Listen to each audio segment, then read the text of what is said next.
Modern physics एक grand unified theory की खोज में है, एक ऐसा अकेला सुंदर ढांचा जो ब्रह्मांड में लगभग हर चीज को एक्सप्लेन कर सके।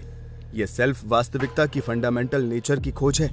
लेकिन क्या होगा अगर ये so called theory of everything कोई नया विचार ही ना हो? क्या होगा अगर इसका एक ब्लूप्रिंट हजारों साल पहले भारत के प्राचीन स्पिरिचुअल टेक्स्टों में मेंशन किया गया हो, जिन्हें वेद के नाम से जाना जाता है?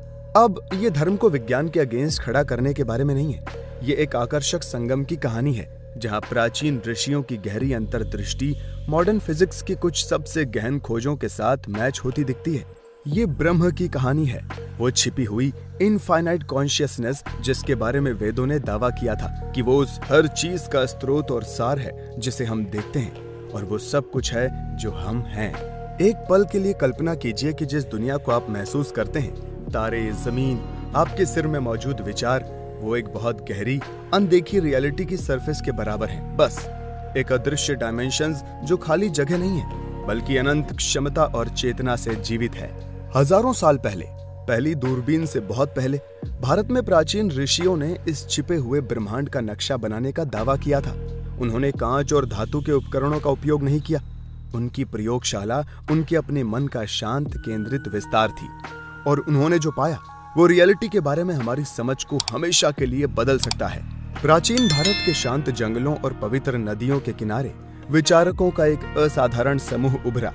उन्हें ऋषि या दृष्टा के रूप में जाना जाता था, लेकिन ये केवल किसी ऊंचे देवता से आदेश प्राप्त करने वाले पैगंबर नहीं थे। वे इससे कहीं ज्यादा मौलिक थे। आप उन्हें लगभग कॉन्शियसनेस के साइंटिस्ट कह सकते हैं। उनकी मेथड बाहरी दुनिया को ऑब्जर्वेशन करना नहीं थी, बल्कि ध्यान के माध्यम से एक गहरी अनुशासित आंतरिक यात्रा थी। उन्होंने अपना ध्यान दुनिया के अनगिनत रूपों से हटाकर उस एक की ओर लगाया जो देख रहा था। वे एक ही शक्तिशाली प्रश्न से प्रेरित थे जो विज्ञान और दर्शन दोनों के केंद्र में है। वो एक चीज क्या है जिसे जानने से बाकी सब कुछ ज्ञात हो जाता है? वो तथ्यों की एक सूची बनाने की कोशिश नहीं कर रहे थे, बल्कि उस फंडामेंटल प्रिंसिपल्स को खोजने की कोशिश कर रहे थे जो सभी एग्जिस्टेंस का बेस है। पीढ़ियों के गहरे चिंतन के बाद वे एक उत्तर पर पहुंचे, एक ऐसी अवधारणा जो इतनी डीप थी कि उसे केवल फील किया जा सकता था, आसानी से वर्णित नहीं किया जा सकता था। उन्होंने इसे ब्रह्म कहा। उन्होंने सिखाया कि ब्रह्म ही परम, अपरिवर्तनीय यानी इर्रिवर्सिबल और रियलिटी है, जो ब्रह्मांड में हर चीज का स्रोत, सार और अंतिम डेस्टिनेशन है। यह स्वयं अस्तित्व का ताना बाना है, एक ऐसी वास्तविकता जिसे वे मानते थे कि ये उस फिजिकल वर्ल्ड से कहीं ज्यादा ओरिजिनल है जिसे हम अपनी इंद्रियों से अनुभव करते हैं। तो ब्रह्म वास्तव में है क्या? वेद इसे अनंत, शाश्वत और हर चीज के एकमात्र स्रोत के रूप में वर्णित करते हैं। ये स्वर्ग में कोई व्यक्ति या देवता नहीं है, ये सभी अस्तित्व का आधार है। इसके सार को पकड़ने की कोशिश करने के लिए ऋषियों ने सच्चिदानंद शब्द का इस्तेमाल किया, जो 3 संस्कृत शब्दों का मिश्रण है, सत्य, चित्त और आनंद। सत का अर्थ है अस्तित्व या होना। ये वो मौलिक सत्य है कि कुछ है बजाय कुछ न होने के। ये हर चीज की होने की अवस्था है, होने का वो गुण जो शाश्वत है और बदलता नहीं है। चित्त का अर्थ है चेतना। ये वास्तव में क्रांतिकारी हिस्सा है। वास्तविकता का मौलिक ताना बाना मृत पदार्थ या खाली जगह नहीं है, ये जागरूकता है। ब्रह्मांड अपने मूल में सचेत है। आनंद का अर्थ है परमानंद या परम सुख। अब ये उस खुशी की तरह नहीं है जिसे हम जानते हैं, एक भावना जो आती और जाती है। ये वो गहरी शांति और पूर्णता है जो इस परम वास्तविकता के साथ एक होने से आती है। इसे समझाने के लिए एक एक्सीलेंट एनालॉजी सी और उसकी लहरों का है। ब्रह्म अनंत महासागर है। हम में से प्रत्येक, हर व्यक्ति, तारा, ग्रह और परमाणु उस महासागर पर एक लहर की तरह है। लहर का एक टेम्पररी नाम और रूप होता है। ये उठती और गिरती है, और ये अन्य सभी लहरों से अलग लगती है, लेकिन इसका ट्रू नेचर, इसका रियल एसेंस महासागर ही है। लहर हमेशा से केवल पानी ही थी और है। उसी तरह हमारे अपने अलग अलग नाम और शरीर हैं, लेकिन हमारा सच्चा आवश्यक स्वयं, जिसे वेद आत्मा कहते हैं, ब्रह्म की यूनिवर्सल कॉन्शियसनेस के साथ एक ही है। ऋषियों ने ब्रह्म के बारे में 2 तरह से बात की। निर्गुण ब्रह्म के रूप में ये ट्रांसेंडेंशियल और निराकार है, सभी गुणों से परे है, वास्तविकता का मूक, अनदेखा कैनवास। सगुण ब्रह्म के रूप में ये अंतर्निहित है, जो उन सभी रूपों और गुणों को धारण करता है जिन्हें हम ब्रह्मांड में देखते हैं। ये चित्रकार भी है और चित्र भी। उपनिषद जो वेदों का दार्शनिक हृदय है, अक्सर ब्रह्म का वर्णन ये कहकर करते हैं कि ये क्या नहीं है। नेति, नेति, जिसका अर्थ है ये नहीं, ये नहीं। ये शरीर नहीं है, मन नहीं है, हमारे विचार नहीं है। हम इस पर जो भी लेबल लगाते हैं वो एक सीमा है, क्योंकि ब्रह्म वो असीम वास्तविकता है जिसे केवल महसूस किया जा सकता है, परिभाषित नहीं किया जा सकता। अगर सब कुछ कॉन्शियसनेस का एक एकीकृत क्षेत्र है तो हम आइसोलेशन, डिवीजन और कॉन्फ्लिक्ट की दुनिया का अनुभव क्यों करते हैं? अगर हम महासागर हैं तो हम अकेली अलग थलग लहरों जैसा महसूस क्यों करते हैं? वैदिक आंसर एक कॉन्सेप्ट है जिसे माया कहा जाता है। माया का अनुवाद अक्सर इल्यूजन के रूप में किया जाता है, लेकिन ये थोड़ा सिंप्लीफिकेशन है। दुनिया इस अर्थ में अनरियल नहीं है कि इसका एग्जिस्टेंस नहीं है, ये इस अर्थ में अनरियल है कि हम इसे उसके रियल रूप में नहीं देखते हैं। माया वो मिस्टीरियस शक्ति है जो एक एकीकृत ब्रह्म को कई अलग अलग नामों और रूपों वाले ब्रह्मांड के रूप में प्रकट करती है। माया के लिए सबसे प्रसिद्ध सादृश्य ब्लड रोशनी में रस्सी को सांप समझ लेना है। सांप एक इल्यूजन है, लेकिन इससे पैदा होने वाला डर बहुत रियल है। रस्सी अंडरलाइंग रियलिटी, टेम्परेरी रूप से छिपी हुई है। कहा जाता है कि माया दो तरह से काम करती है। पहला, इसकी आवरण शक्ति रस्सी ब्रह्म की रियल नेचर को छुपाती है। दूसरा, इसकी प्रक्षेपण शक्ति सांप अलग अलग चीजों के फिजिकल वर्ल्ड की छवि को उस पर आरोपित करती है। ये वेदांत दर्शन में रियलिटी के 3 स्तरों की ओर ले जाता है।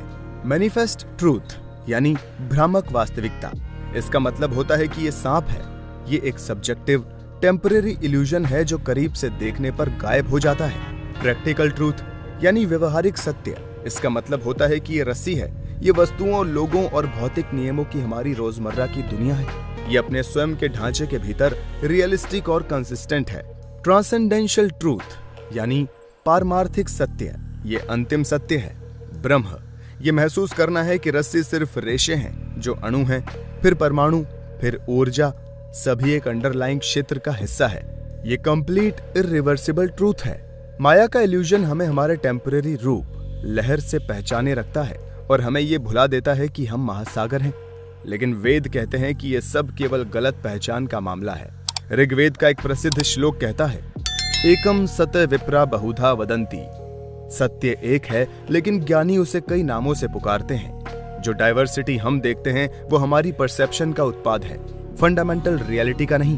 हजारों वर्षों तक ये विचार दर्शन और स्पिरिचुअलिटी के थे, लेकिन अब कुछ इनक्रेडिबल हो रहा है। जैसे जैसे विज्ञान रियलिटी के ताने बाने में गहराई से झांक रहा है, उसकी खोजें आकर्षक तरीकों से प्राचीन ऋषियों के शब्दों की प्रतिध्वनि करने लगी है। क्वांटम फिजिक्स को ही ले लीजिए। सदियों तक विज्ञान ने दुनिया को सब्सटेंस के छोटे ठोस टुकड़ों से बना हुआ चित्रित किया, जैसे माइक्रोस्कोपिक बिलियर्ड्स बॉल्स। लेकिन क्वांटम मैकेनिक्स ने खुलासा किया कि सब एटॉमिक लेवल पर कोई ठोस चीजें नहीं हैं। विशाल ओवरलैपिंग एनर्जी क्षेत्रों में केवल वाइब्रेशन और वेव्स हैं। एक इलेक्ट्रॉन एक छोटा बिंदु नहीं है, ये इलेक्ट्रॉन क्षेत्र में एक वेव है। ये सभी क्षेत्र आपस में जुड़े हुए हैं और पूरे स्पेस को भरते हैं। कई लोगों के लिए ये ब्रह्म की वैदिक अवधारणा के लिए एक सम्मोहक सादृश्य जैसा लगता है, जो एक सिंगल ओमनी प्रेजेंट रियलिटी है जिससे सभी रूप उभरते हैं। फिर प्रसिद्ध ऑब्जर्वर इफेक्ट है। क्वांटम फील्ड में कण शुद्ध क्षमता की स्थिति में मौजूद हो सकते हैं, सभी संभावनाओं का एक धुंधलापन जब तक कि उन्हें मापा या देखा नहीं जाता। ऑब्जर्वेशन का सिंपल टास्क इस क्षमता को एक सिंगल ठोस वास्तविकता में ढालता हुआ प्रतीत होता है। इसने कुछ विचारकों को एक दार्शनिक प्रश्न पूछने के लिए इंस्पायर किया है, क्या कॉन्शियसनेस खुद ब्रह्मांड का एक मौलिक पहलू है? स्पष्ट करने के लिए ये एक सट्टा छलांग है, वैज्ञानिक सहमति नहीं। अधिकांश भौतिकी विज्ञानी ऑब्जर्वेशन को किसी भी फिजिकल कांटेक्ट के रूप में परिभाषित करते हैं, जरूरी नहीं कि वो सचेत हो। फिर भी ये विचार ब्रह्म की शुद्ध चेतना या चित्त के रूप में वैदिक शिक्षा के साथ शक्तिशाली रूप से प्रतिध्वनित होता है। सब कुछ के सिद्धांत, थियरी ऑफ एवरीथिंग के लिए आधुनिक खोज अनिवार्य रूप से एक सिंगल अंडरलाइंग प्रिंसिपल्स की खोज है जो प्रकृति की सभी शक्तियों को एकजुट करती है। ये ऋषियों की उस एक चीज जिसे जानने से बाकी सब कुछ ज्ञात हो जाता है की खोज का मैथमेटिकल वर्जन है। ये एक संत, एक सत्य की खोज है। अगर सब यह आश्चर्य की बात नहीं है कि क्वांटम फिजिक्स के कुछ अग्रदूत इन दर्शनों में रुचि रखते हैं। उदाहरण के लिए इरविन श्रोडिंगर और वर्नर हाइजेनबर्ग को वैदिक दर्शन पढ़ने और अपने काम के साथ समानताओं पर ध्यान देने के लिए जाना जाता था। पहले परमाणु परीक्षण को देखने पर जे रॉबर्ट ओपेनहाइमर ने उस अपार शक्ति का वर्णन करने के लिए भगवद गीता की एक पंक्ति को प्रसिद्ध रूप से याद किया। 1965 के एक साक्षात्कार में उन्होंने कहा, मुझे हिंदू धर्म ग्रंथ भगवद गीता की वो पंक्ति याद आई, अब मैं मृत्यु बन गया हूं, दुनिया का नाश करने वाला। मुझे लगता है कि हम सभी ने किसी न किसी तरह से यही सोचा था। इन प्रतिभाशाली मस्तिष्कों ने पहचाना कि विज्ञान रियलिटी की एक ऐसी विजन की खोज करना शुरू कर रहा था जिसे प्राचीन ऋषियों ने सेंचुरीज पहले सहज रूप से जान लिया था। अगर प्राचीन ज्ञान और आधुनिक विज्ञान के बीच की ये यात्रा आपको आकर्षित करती है तो सब्सक्राइब करना और उस नोटिफिकेशन बेल को दबाना इंश्योर करें। हम इन गहन रहस्यों की सतह को केवल खरोंच रहे हैं और आप ये नहीं चूकना चाहेंगे कि हम आगे कहां जाते हैं। ब्रह्म पर वैदिक शिक्षाएं रियलिटी की एक मौलिक और स्ट्रॉन्ग विजन प्रदान करती हैं। वे सुझाव देते हैं कि ब्रह्मांड एक ठंडा खाली शून्य नहीं है जिसमें पदार्थ के टुकड़े तैर रहे हैं। इसके बजाय ये एक सिंगल जीवित सचेत इकाई है और हम इससे अलग नहीं हैं, हम इसका एक हिस्सा हैं। हमारे अस्तित्व का अंतिम सत्य कुछ बनाया या हासिल किया जाने वाला नहीं है, बल्कि केवल पहचान जाना है। जैसा कि उपनिषद साहस पूर्वक घोषित करते हैं, तत् त्वम् असि, तुम वही हो। इस प्राचीन विज्ञान का लक्ष्य कभी भी केवल बौद्धिक नहीं था, ये मुक्ति थी। इस एकता का प्रत्यक्ष अनुभव, ये महसूस करना कि आप सागर में एक बूंद नहीं हैं, बल्कि एक बूंद में पूरा सागर है। ये जानना कि आपका सच्चा स्व, आपकी आत्मा ब्रह्म के समान है, जो ब्रह्मांड की आत्मा है। भौतिकी और दर्शन का ये संगम हमें एक औसम विचार के साथ छोड़ देता है। ब्रह्मांड हमारी कल्पना से कहीं ज्यादा रहस्यमयी, परस्पर जुड़ा हुआ और सचेत हो सकता है। और इसीलिए अंतिम प्रश्न केवल ये नहीं है कि ब्रह्मांड किससे बना है, बल्कि इसका हिस्सा होने का क्या मतलब है। आपके जीवन में क्या बदलेगा यदि आप वास्तव में इस ज्ञान के साथ जिएं कि ब्रह्मांड में कुछ ऐसा नहीं है जिसमें आप हैं, बल्कि कुछ ऐसा है जो आप हैं।